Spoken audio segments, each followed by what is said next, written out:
저는 오늘 이 말씀을 가지고 예배의 순수성을 지키라는 제목으로 여러분들과 잠시 말씀을 나누고자 합니다. 요즘은 예배가 굉장히 많이 화려해졌습니다. 예전에 비해서 예배가 굉장히 많이 화려해진 것 같습니다. 예배당 안에 들어와서 보면 저희 교회는 지금 이제 커뮤니티 센터를 빌려서 사용하는 교회이기 때문에 그렇지 않지만 자기 건물을 가지고 있는 교회들을 보면 교회가 굉장히 아름답고 또 화려하고 그러한 모습을 볼 수가 있어요. 또 예배 순서들도 굉장히 화려해졌고 여러 가지 예식들을 첨가해서 참 보기 좋은 어떤 그런 예배를 하나님께 드리는 것을 볼 수가 있습니다.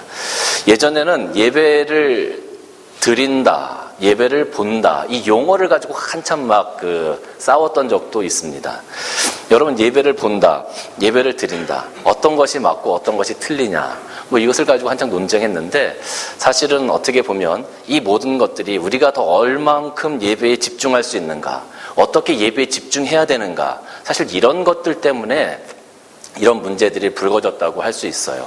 그런 논쟁을 하고 예배당을 예쁘게 꾸미고 예배 순서를 잘 정립하고 하는 모든 것들이 얼마만큼 우리가 더 예배에 집중할 수 있느냐, 이 부분 때문에 사실은 생겨 나온 겁니다. 물론 그것들 때문에 나타난 부작용들도 굉장히 많이 있습니다만 근본적인 이유는 우리가 얼마만큼 더 예배에 집중할 수 있느냐, 우리가 하나님 앞에 나와서 어떻게 예배를 드리는 것이 잘 드리는 것이냐를 생각하기 위해서 이런 것들을 만들어낸 거라고 할 수가 있어요. 오늘 본문을 보면 사마리아 여인이 나옵니다. 이 사마리아 여인의 삶 역시 예배에 굉장히 집중되어져 있는 삶을 살았던 여인이라고 얘기할 수 있어요. 왜냐하면 예수님께서 사마리아 지방을 지나가다가 한 여인이 우물가에 있는 것을 보시고 물을 한 컵 달라고 이렇게 말씀하셨어요. 근데 일반적으로 유대인들이 사마리아 사람들에게 말을 걸지 않았단 말입니다. 사마리아 사람들은 이방 민족과 피를 섞은 사람들이기 때문에 유대인의 철저한 그 순수성을 지키지 못했다, 이렇게 생각해서 유대인들이 굉장히 천대했었단 말입니다. 그러니까 이 여인이 깜짝 놀란 거죠. 유대인이신 예수님이 자기에게 물을 달라고 하니까, 말을 걸어오니까 그것이 깜짝 놀랐던 거예요. 그래서 아니, 왜 나에게 물을 달라고 하십니까? 그랬더니 예수님께서 만약에 당신에게 지금 물을 달라고 하는 사람이 누구인 줄 알았더라면 당신이 나에게 오히려 물을 달라고 했을 겁니다. 내가 주는 물은 영원히 목마르지 않은 물입니다. 이렇게 대답을 하시죠. 그러니까 이 여인이 그런 물이 있으면 저에게 주셔서 내가 다시는 이곳에 물 들어오지 않도록 좀 저에게도 그런 물을 나눠주세요, 이렇게 얘기하는 거예요. 예수님이 말씀하시는 것을 이 사마리아 여인은 전혀 몰랐습니다. 무슨 의미로 말씀하시는지를 깨닫지 못했던 거죠. 이 예수님께서 다른 방법을 쓰십니다. 그것이 무엇이냐면 너의 남편을 데려와라. 너의 남편을 데려와라. 그랬더니 여인이 뭐라 그랬냐면 전 남편이 없어요. 전 남편이 없어요. 근데 그 여인에게는 남편이 5이 있었고 지금 있는 사람도 그 여인의 남편이 아니라는 것을 예수님께서 말씀하시죠. 여인은 순간적으로 자신의 치부, 자신의 가장 부끄러운 부분을 드러내기가 싫었던 거죠. 방어적으로 얘기한 겁니다. 나는 남편이 없어요. 그런데 예수님께서는 그걸 이미 아셨죠. 그래서 그 여인의 가장 부끄러운 죄적인 부분을 드러내셨을 때 그 여인이 이분은 정말 보통 분이 아니라 선지자와 같은 분이구나, 하나님의 사역, 하나님께서 보내신 분이구나 하는 고백을 하게 됩니다. 그래서 당신은 선지자입니다, 이런 고백을 하게 되어지죠. 그리고 나서 오늘 본문으로 가는 겁니다. 여자가 이르되 보소서, 당신 선지자입니다. 근데 우리 조상들이 이 산에서 예배했는데 당신들의 말은 예배할 곳이 예루살렘에 있다 합니다. 여러분, 이 여인이 선지자를 만났어요. 자신의 문제를 해결해 줄 만한 사람을 만났어요. 근데 제일 처음에 한 얘기가 뭡니까? 예배에 관한 질문이었어요. 사람들은 자기가 가지고 있는 관심, 자기가 집중하고 있는 것, 그 문제가 해결될 만한 사람을 만나면 자기가 지금 집중하고 있는 것, 자기가 해결하고 싶은 것, 자기에게 가장 급박한 것을 내어놓고 이야기하기를 원합니다. 그게 기본적이에요. 근데 이 여인이 나에게 남편이 5이 있을 정도로, 6이 있을 정도로 내가 굉장히 힘든 삶을 살았습니다. 내가 어떻게 하면 좀 더 바른 삶을 살 수 있을까요? 내가 어떻게 하면 진짜 남편을 만날 수 있을까요? 내가 어떻게 하면 다른 사람들이 나를 조롱하는데 조롱받지 않고 살아갈 수 있을까요? 그런 것들을 이야기한 것이 아니라 이 여인이 지금 얘기한 게 뭡니까? 예배에 관한 것이었단 말이에요. 예배에 관한 것. 그러니까 이 여인이 굉장히 힘든 삶을 살았겠죠. 여러분, 여인이 지금 6번째 결혼을 한 거예요. 그러면 6번째 결혼을 했으니까 정말 능력 좋다, 대단하다.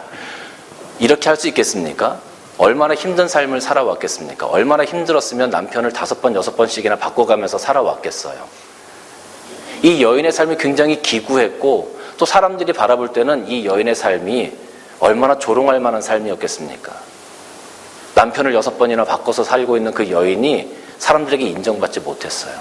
조롱받지 못했어요. 그 삶 자체가 창피했고 어려웠고 사람들에게 소외받는 삶이었단 말이에요.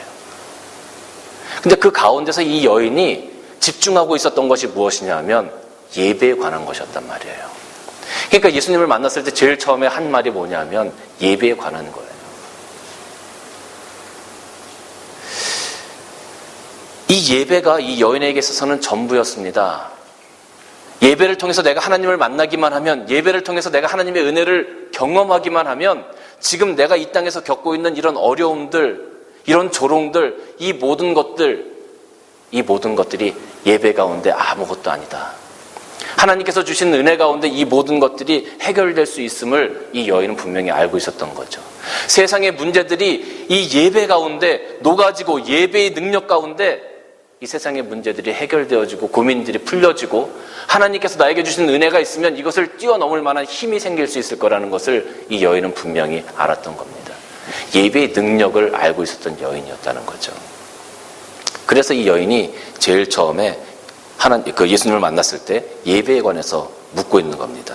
그러니까 예수님께서 말씀하십니다. 여자여 내 말을 믿으라. 이 산에서도 말고 예루살렘에서도 말고 너희가 아버지께 예배할 때가 이르리라. 산에서도 말고 예루살렘에서도 말고 이따가 또 말씀드릴 수 있는 기회가 있을 것 같습니다. 너희는 알지 못하는 것을 예배하고 우리는 아는 것을 예배하노니 이는 구원이 유대인에게서 남이라 그랬어요. 너희는 알지 못하는 것을 예배하고 우리는 아는 것을 예배한다. 사마리아 사람들은 알지 못하는 것을 예배하고 유대인들은 아는 것을 예배한다. 지금 이렇게 얘기하고 있는 거거든요. 왜 그러냐 하면 당시에는 사마리아 사람들이 예배했을 때 가지고 있던 성경의 경전이 사마리아 오경이라는 것이 있었어요. 사마리아 오경, 모세 오경처럼 자기들이 가지고 있는 오경이 있었습니다. 그런데 그 오경만 가지고 예배를 드린 거예요. 근데 유대인들은 그 모세 오경뿐만 아니라 역사서, 예언서, 지혜서 이런 것들을 다 가지고 예배를 드렸단 말이에요. 그러니까 사마리아인들은 일부 성경을 가지고 예배했기 때문에 예수님께서 지금 이렇게 말씀을 하시는 거예요. 아버지께 참되게 예배하는 자들은 영과 진리로 예배할 때가 오나니 곧 이때라. 아버지께서 자기에게 이렇게 예배하는 자들을 찾으시니라. 하나님은 영이시니 예배하는 자가 영과 진리로 예배할지니라. 예수님께서 정말 어떤 예배가 참 예배인지를 그 사마리아 여인에게 말씀하시는데요. 뭐라고 말씀하십니까? 하나님은 영이시니 예배하는 자가 영과 진리로 예배할지니라 그랬어요. 이게 지금은 성경이 한번 번역이 다시 한번 되었죠. 예전 구성경에는 뭐라고 되어져 있었냐면 하나님은 영이시니 예배하는 자가 신령과 진정으로 예배할지니라 이렇게 되어져 있었어요. 그러니까 조금 더 모호해요. 지금 하나님은 영이시니 예배하는 자가 영과 진리로 예배할지니라 이 표현이 조금 더 나은데 근데 이 표현도 사실은 굉장히 모호해요. 예배에 관해서 분명히 말씀하고 계신데 그 의미가 우리 한국말로 정확히 잘 전달이 안 되고 있는 거예요. 만약 이것을 우리가 영어로 보면 어떻게 되어져 있냐면요. God is a spirit and his worshipper must worship in spirit and in truth 이렇게 되어져 있어요. 여기 in이라는 전치사가 붙어 있잖아요. 그죠? 그리고 must라는 것이 나오잖아요. 이게 굉장히 중요한 의미입니다. 하나님은 영이시니 그의 예배하는 자들은 반드시 해야 된다는 거예요. must, 반드시 해야 된다는 거죠.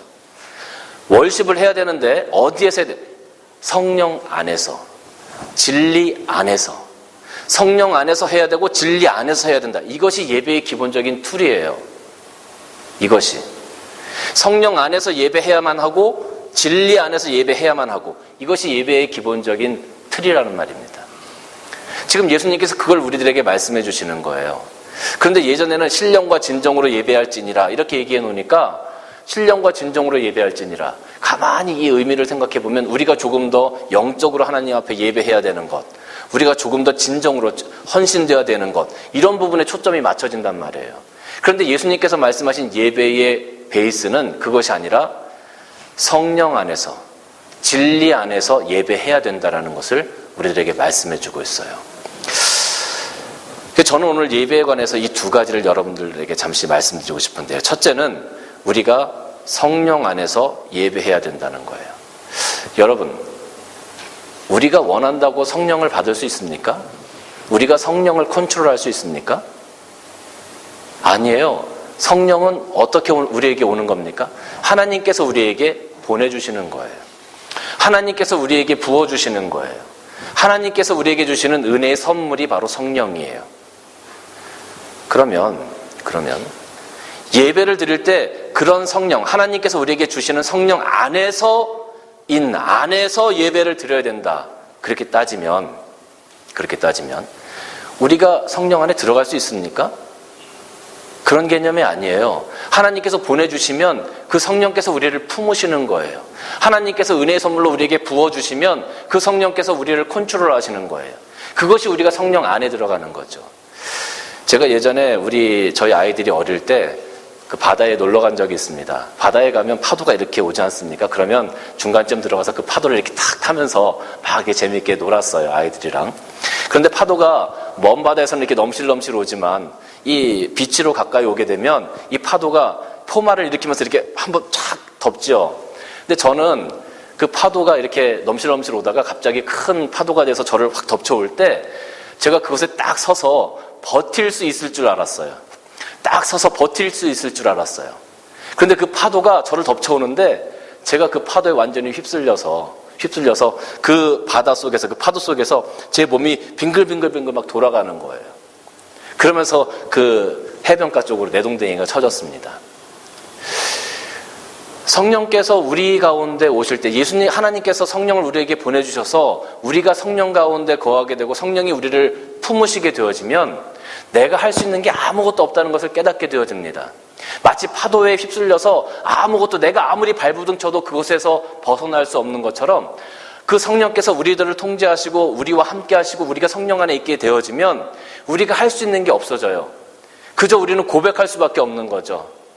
주님, 저는 죄인입니다. 저를 사용하옵소서.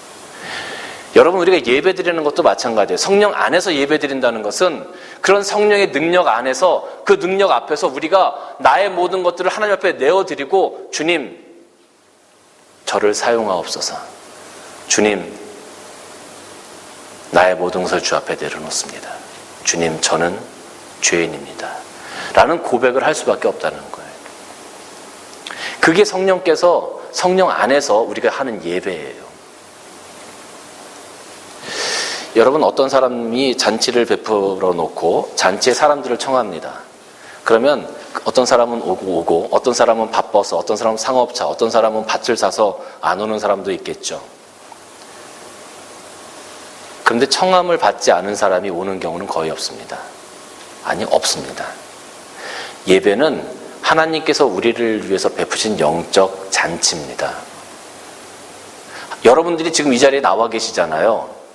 그런데 여러분, 내가 오늘 운전하고 왔으니까, 내가 오늘 교회를 선택하고 왔으니까, 여러분들 그렇게 하고 만약에 이 자리에 앉아 계신다면 여러분들은 정말 잘못된 생각, 잘못된 예배의 자세를 가지고 계신 거예요. 하나님께서 여러분들 한 사람 한 사람을 지명해서 불러주셨습니다. 그리고 이 산위의 등불교회 이 예배의 자리에 오게 하셨습니다. 하나님께서 청해 주시지 않았다면 여러분들 이 자리에 나올 수 없는 겁니다. 하나님이 청해 주시지 않으면 우리가 이 자리에 나올 수 없어요. 하나님을 예배할 수 없어요.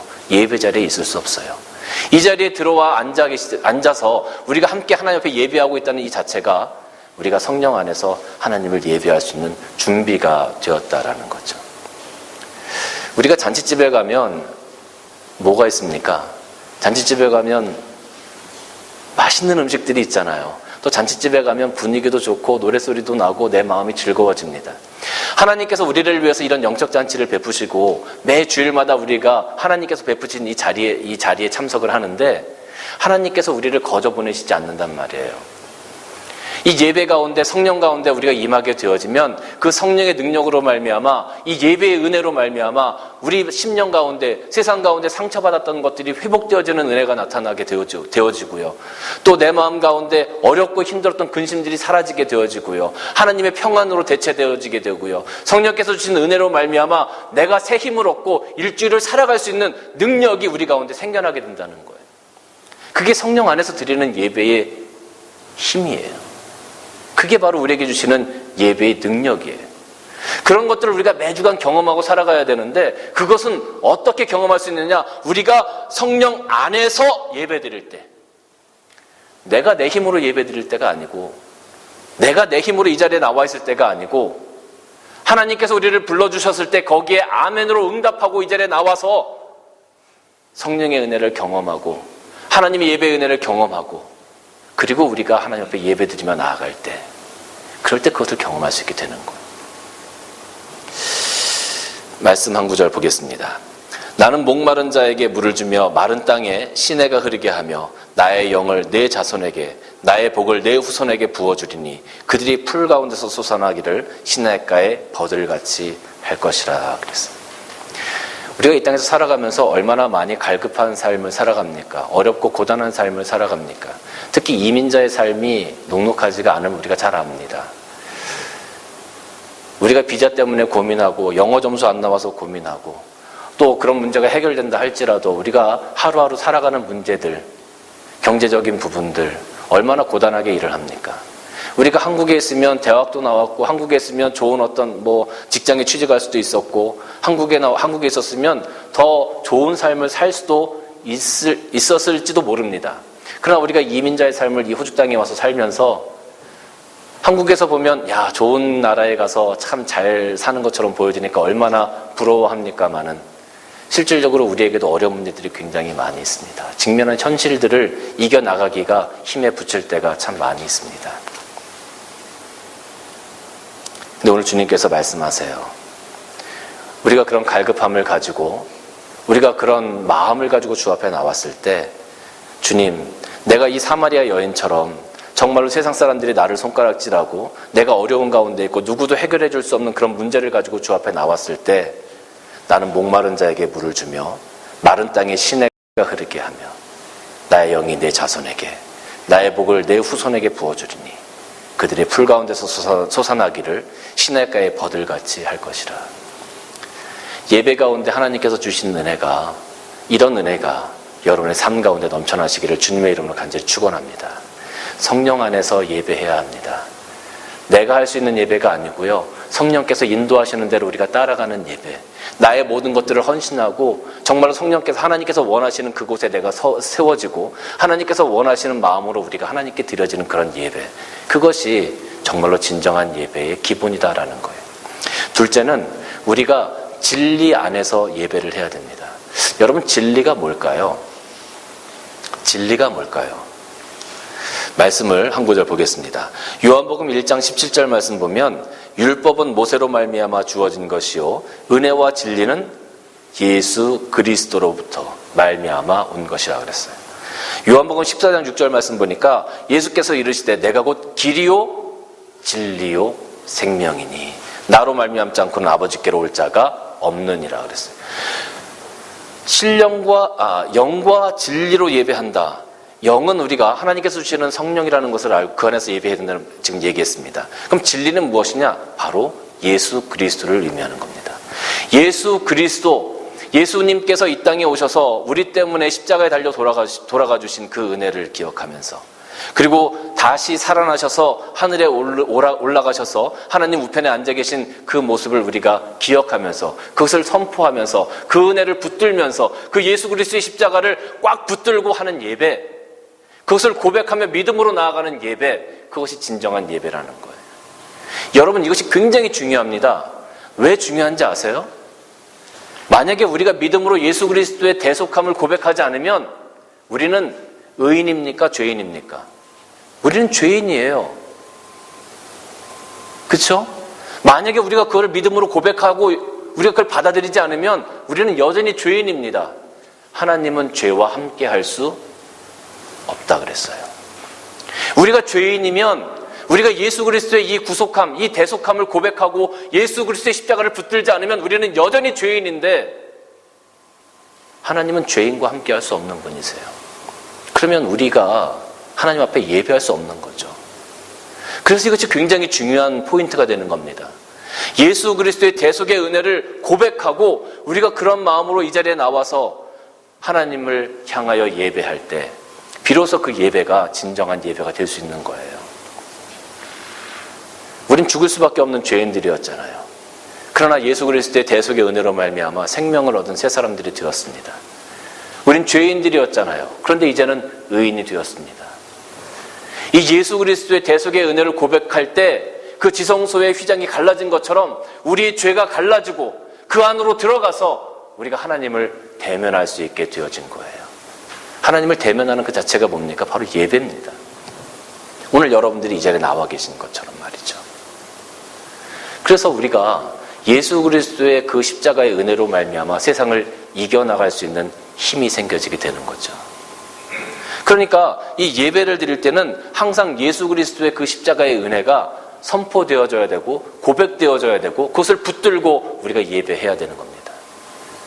더 이상 우리가 죄의 지배를 받지 않고 하나님의 은혜로 말미암아 의인이 되어지고 천국 백성 되었다는 그 선포가 이루어지고 고백되어져야 되는 것이 예배의 기본이라는 말이에요. 로마서 6장 말씀을 보면 어떤 말씀이 있냐면 또한 너희 지체를 불의의 무기로 죄에게 내어주지 말고 오직 너희 자신을 죽은 자 가운데서 다시 살아난 자 같이 하나님께 드리며 너희 지체를 의의 무기로 하나님께 드리라. 죄가 너희를 주장하지 못하리니 이는 너희가 법 아래 있지 아니하고 은혜 아래 있음이라 그랬어요. 우리가 이 땅에서 살아가면서 예수 그리스도의 십자가의 대속의 은혜가 없다면 우리는 여전히 불의의 무기로 죄에게 우리 자신을 내어주는 사람들일 겁니다. 그런데 예수님의 십자가의 은혜를 고백함으로 말미암아 이제는 죽은 자 가운데서 다시 살아난 자 같이 하나님께 드리며 예수님의 그 길을 따라서 하나님의 사람으로 살아가며 하나님의 성도로 살아가며 하나님의 백성으로 살아가며 너희 지체를 의의 무기로 드리라. 이제는 죄를 위해서 살지 말고 의를 위해서 하나님을 위해서 살아가라는 거예요. 이것이 무엇 때문에 가능합니까? 예수 그리스도의 십자가로 말미암아 가능한 거예요. 그것이 고백되어지고 선포되어질 때 가능한 거예요.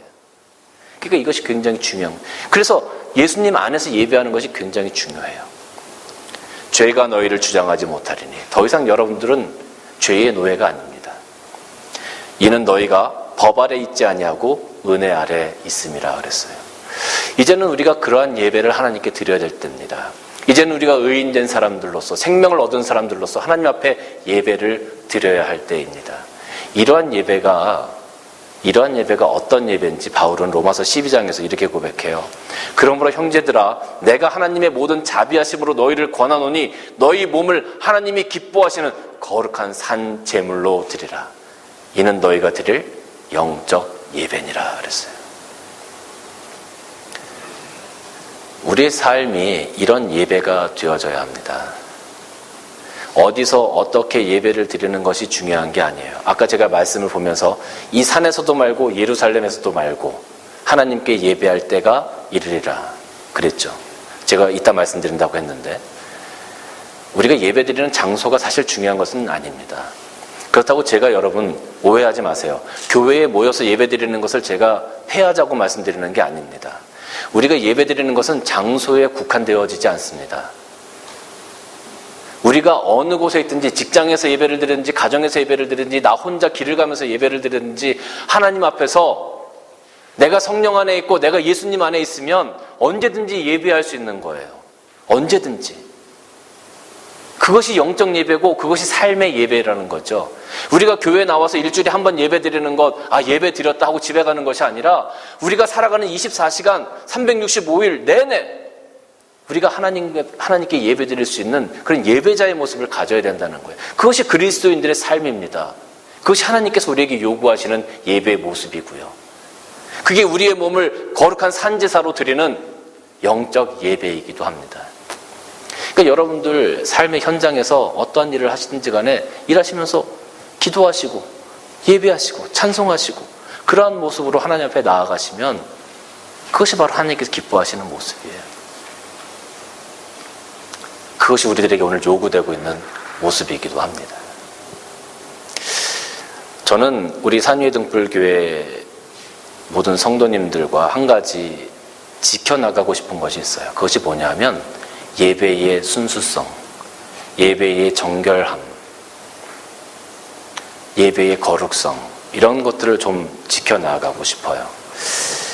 여러분 100% 순금 보셨습니까? 100% 순금. 순금을 표현할 때 100%라고 얘기하지 않아요. 뭐라고 표현하죠? 99.99 이렇게 표현해요. 100% 순도의 순금이 이 땅에서 물리적으로 존재할 수 없다는 거죠. 99.99%가 되면 순금이라고 세상 사람들이 쳐줘요. 100% 아니지만.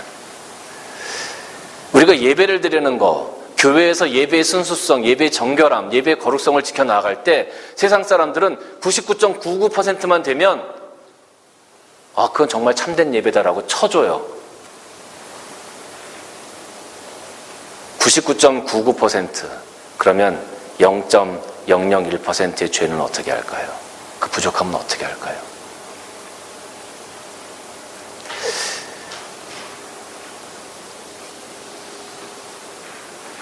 이 거룩함, 예배의 순수성, 예배의 정결함을 지켜나가는 것이 이렇게 어렵습니다. 어려운 겁니다. 근데 저는 그 부분을 좀 한번 해보고 싶어요. 지켜나가고 싶어요. 정말 예배드리는 이 한 시간만큼은 세상에 때묻지 않고 하나님께서 기뻐하시는 그런 어떤 성령의 역사가 있고 은혜가 있고 회복이 있고 우리들의 모든 것들을 하나님 앞에 다 드려도 아깝지 않은 그런 예배를 우리 산위등불교회 성도들과 함께 드려보고 싶어요. 제가 예전에 이런 얘기를 했더니 어떤 목사님이 그런 말씀 하시더군요. 너무 물이 맑으면 고기가 보이지 않는 법이야, 이렇게 말씀하세요. 제가 그 말씀을 듣고 사실 좀 충격도 받았고 마음도 너무 아팠습니다. 왜냐하면 내가 목사로서 교회를 지켜나가는 것이 성도들을 모으기 위함인가? 그렇다면 내가 목사를 해야 되는 이유가 뭔가? 내가 목사로 세워진 이유가 뭔가? 저는 그건 아니라고 생각해요. 물이 너무 맑아서 고기가 없다. 근데 만약에 하나님께서 그 맑은 물을 원하신다면 고기가 없어도 그 물을 지켜나가려고 하는 노력을 해야 되는 것이 그리스도인들의 모습이 아니겠습니까? 그리스도인으로서 살아가는 것, 예수님의 제자로서 살아가는 것이 그래서 힘든 겁니다, 여러분. 사람들은 어떻게 해서든지 고기가 많이 모이면 된다고 생각을 해요. 사람들이 많이 모이면 된다고 생각을 해요. 사람들이 많이 모이면 성공했다고 생각하고 사람들이 많이 모이면 그게 하나님의 축복이라고 생각을 해요. 그것이 세상적인 방법이든 무슨 방법을 써서든지 간에. 근데 과연 하나님께서 기뻐하시는 예배의 순수성과 거룩성이 그곳에 있을까? 정결함이 그곳에 있을까? 하나님께서 기뻐하시는 일이라면 정말 힘들고 시간이 걸리고 어렵더라도 그것을 우리가 지켜나가야 되는 것이 우리 그리스도인들의 삶이 아니겠습니까? 예배도 마찬가지예요. 저는 예배는 우리 모든 성도님들의 철저한 헌신이라고 생각해요. 제가 성경 읽는 것, 그리고 예배, 기도 순서, 또 예배의 다른 순서들을 성도님들에게 자꾸 참여를 시키는 것은 예배는 우리 모든 성도들이 함께 하는 것이기 때문에 그래요. 하나님 앞에서 우리가 다 함께 하는 것이기 때문에. 앞에서 제가 목사니까 인도하고 여러분들은 따라오고 이것이 아니에요. 제가 하나님 앞에서 깨달은 예배는 우리 모두가 함께 하는 예배예요. 제가 여러분들에게 말씀드리잖아요. 저는 예배 인도자로 서 있지만 예배자의 한 사람으로 여러분들과 똑같이 주님 앞에 예배하는 겁니다. 제가 그런 말씀 여러분들에게 자주 드리잖아요. 예배는 그렇게 세워져 가야 될 것 같아요. 그렇게 정결하고 거룩하고 정말로 세상과 구별되어진 하나님께서 기뻐하시는, 성령께서 역사하시는, 그리스도가 선포되어지는 그런 은혜가 있는, 그래서 우리 마음 가운데 그 성령의 능력으로 말미암아 회복되어지고 하나님의 은혜로 말미암아 기뻐 뛰고 정말 교회에 와서 다시 한번 예배드리고 싶어지고 그런 마음들이 우리 삶 가운데 내 심령 가운데 막 부릴 때 일어나는 그런 예배, 정말 그런 예배를 하나님께 드리고 싶은 겁니다. 사랑하는 성도 여러분, 오늘 주님께서 우리들에게 예배에 대해서 말씀하실 때 성령 안에서 또 그리스도 안에서 예배하라고 말씀하고 계세요. 여러분들이 어느 곳에 있든지 여러분들이 하나님께서 주시는 성령 가운데서 생활하시고 그리스도의 이름으로 생활해 나가신다면 그곳이 바로 예배의 자리입니다. 교회에 와서만 예배드리는 것뿐만 아니라 여러분 삶의 자리에서도 정말로 하나님께서 기뻐하시는 그런 예배를 좀 한번 드려보시고 그런 예배를 경험하시고 그런 능력의 삶을 살아가는 그런 우리 성도들이 다 되었으면 좋겠어요. 하나님께서 그 성령의 능력을 특별한 사람들에게만 주시는 게 아니에요. 아까 우리 말씀 잠깐 봤죠. 나는 목마른 자에게 물을 주며 그랬어요. 갈급해하는 심령들에게 하나님께서 그 은혜를 누구에게나 주신다는 거예요.